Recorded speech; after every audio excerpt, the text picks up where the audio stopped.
Tennessee Titans fans, welcome back to a new segment on the channel called the Two-Tone Top 5, where I am going to be taking a category, giving you my top 5 in that category, in my humble opinion. Yesterday, we did the top 5 best moves of the offseason so far by the Tennessee Titans. Today, we are doing the top 5 worst moves by the Tennessee Titans so far this offseason. It is June 18th, so this is, of course, everything up until this point. If you're watching this 2 months later, there may be some stuff that hasn't happened yet as of this recording, but this is, in my opinion, the top 5 worst moves of the offseason so far. And just like yesterday with the best moves, go watch that video if you didn't see it yesterday. We are going to start off with a couple of honorable mentions. And I know that's kind of cheap to start with a couple honorable mentions, but I'm not going to stay on these too long. The first is the Tennessee Titans social media Father's Day post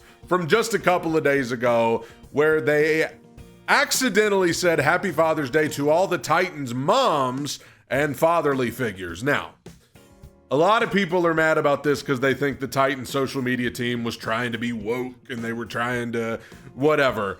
I genuinely believe this was a typo, because if you go back to the Mother's Day post from last month, they said Happy Mother's Day to all the Titans moms and motherly figures. So clearly they just copied and pasted that and forgot to change the word moms to dads. Either way, it's a bad look. It's a bad look for the social media team, who otherwise has been really good this offseason about putting out great content. So I'm not going to hold it over their head too much, but you got to do better than this. You got to make sure there ain't no typos, and let's try not to just copy over the same caption from Mother's Day to Father's Day so that stuff like this doesn't happen. I don't think anybody was trying to be woke. I think they just made a typo. And then the other honorable mention is Tim Boyle. Signing Tim Boyle. Now, this is rather insignificant because it really doesn't matter. Like, he's probably not making the 53-man roster. They signed a fourth quarterback. I just think they could have signed somebody better than Tim Boyle. Ultimately, it doesn't matter because they've got Brandon Allen, Levis, Ward. He's the fourth guy down the list. But if you indeed do cut or trade Will Levis at some point, he becomes the third guy on the list. I just think they could have got somebody better than Tim Boyle. That's the only honorable mentions here. Now we get into the top 5 worst moves of the offseason so far for the Titans. And coming in at number 5, releasing Cheeto Auzier. This didn't feel like as big of a deal to me at the time. Cheeto Auzier, we had high hopes for him last year. He was really just hurt most of the year. I mean, he came in hurt. He was hurt in training camp last offseason, and then he really just didn't play a whole lot. He didn't return until the first Jaguars game, when the Titans were long since out of it and were playing for a top draft pick at that point. So he really didn't have a big impact at all. He did have an interception in that game against the Jaguars. La-di-da. But I really was surprised that they cut him, because the Titans cornerback room is not the worst spot on the team, but it doesn't have the most depth. L'Jarius Sneed is a huge question mark right now because of his health and because of his off-the-field legal issues that we really don't know too much about. Jarvis Brownlee, we have high hopes for, but he is going into his sophomore season. We hope that he can take that next step, but who knows? And then you've got Roger McCreary, who is in a contract year, so he's probably going to be trying to play really well. Hopefully they all are. And then after that, you've got Marcus Harris, a 6th-round pick, Daryl Baker, who they picked up off waivers last year. So I really think, like, if people start getting hurt in that secondary, God forbid, or if people aren't playing well, or if something goes wrong with L'Jarius Sneed, I feel like we're going to wish we still had Cheeto Auzier here. But Cheeto Auzier was also hurt a lot, so who knows? But I would say for right now, that's top 5 worst moves of the offseason so far. Number 4, this is not technically a roster issue, but getting rid of the Oiler throwbacks. I think, I don't disagree that you need to, over time, maybe get away from them, because you know, they're trying to turn over a new leaf. You just drafted a new franchise quarterback. They're switching to the baby blues. I think they wanted Warren Moon to give Cam Ward the number one, and he was probably more willing to do that if he wasn't going to be actually wearing the Oiler throwback. The thing I don't like about it right now is that the Titans were so bad the last couple of years that fans are looking for anything to get excited about, and the fans really loved those Oiler throwbacks. I've got a Jeffrey Simmons Oiler throwback in the closet over there. And so when that news broke and you're coming off of this 3-14 season, and the draft helped. Drafting Cam Ward and having Warren Moon give him the number helped. But I do think this, hearing this news that they were doing away with the Oiler throwbacks kind of made the fans go, really? Like, we suck. We're horrible. We don't have much to be excited about right now. And now you're taking away the best looking uniforms that we have? The coolest looking uniforms that we have, you're doing away with? But ultimately, at the end of the day, I'll take drafting Cam Ward and having him be number one over the Oiler throwbacks. But I just think at the time this news broke, it was like, dang, bad timing. Number 3 on the top 5 worst moves of the offseason so far for the Titans. Here we go.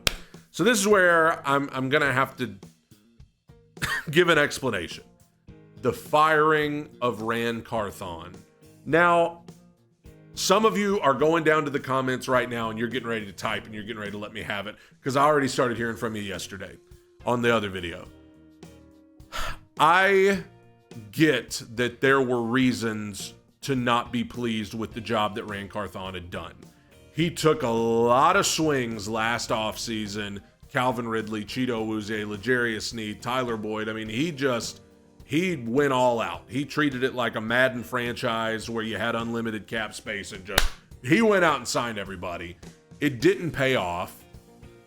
The locker room didn't have a lot of culture or personality. It just felt like a bunch of guys who didn't really know each other that well. So I get that, maybe behind closed doors, the rumors of him not working hard enough. I don't know anything about that. But I get that there were reasons to not be overly happy with the job he had done. I understand that Mike Borgonzi, people are excited about him. I'm excited about him. I had Mike Borgonzi as an honorable mention on yesterday's video for the best moves of the offseason. Time will have to tell. I don't want to get burned again, but I think Borgonzi's got a good mindset. I think he's coming in all business, and I like that. I like that we have Mike Borgonzi.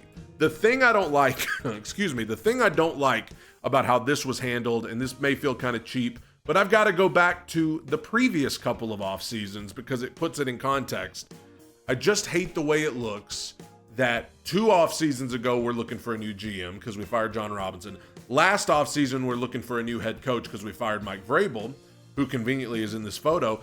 And then this off season, we're looking for a new GM again because we fired the new GM that we just hired a couple of years ago. That last year we gave a raise and a promotion and we said we're giving him the keys to the kingdom and we're going to let him lead the way. And then a year later, I hope that it all works out, and I hope Mike Borgonzi is that guy because I do like Borgonzi, but I just hate the way that it looked. Even if you feel like it was the right thing to do, even if you like Mike Borgonzi in that role better than Ran Carthon, I just hate the way that it looked for the Titans organization because it looks like, you remember all of the reports at that time, and I even said it on my podcast here where it was like, we're always firing people. GM, head coach. We're always firing people. And especially if Brian Callahan comes out and he's not good this year and you fire him. So now we have another offseason where we're looking for a new head coach. I hate the way this was handled. Not so much just this offseason, but the offseasons leading up. Like last offseason, making it sound like Ran was going to be the next appointed leader. And then to have him just be fired at the end of the next year, and to have Amy Adams Strunk, the owner of the team, really not say anything about it. I still feel like that was a bad look. I like Mike Borgonzi. I'm excited to have him. And if you want to argue that Borgonzi is going to be better in this role than Ran Carthon was, I'm not going to argue with you. I think you may very well be right. But I just hate the way it was handled. I hate the way it looked and the way that it really just showed that the Titans were dysfunctional is what it felt like. So that has to go on the list. At number 2, top 5 worst moves of the offseason so far for the Tennessee Titans. letting Nick Westbrook Akine walk. He is now a Miami Dolphin. I don't know the situation. Maybe NWI didn't want to come back. Maybe he wanted to turn over a new leaf. But I'm excited about Chimere DK. I'm excited about Alec Iomanor. I'm excited that Tyler Lockett's here. I'm excited about all of those guys coming in. I just think like if you could have re-signed NWI, number one, he's become a beloved player that a lot of the fans like. He could provide some leadership and some stability on that wide receiver room. It's going to have a lot of new faces. You could have had NWI over Van Jefferson, and I think that would have been an improvement.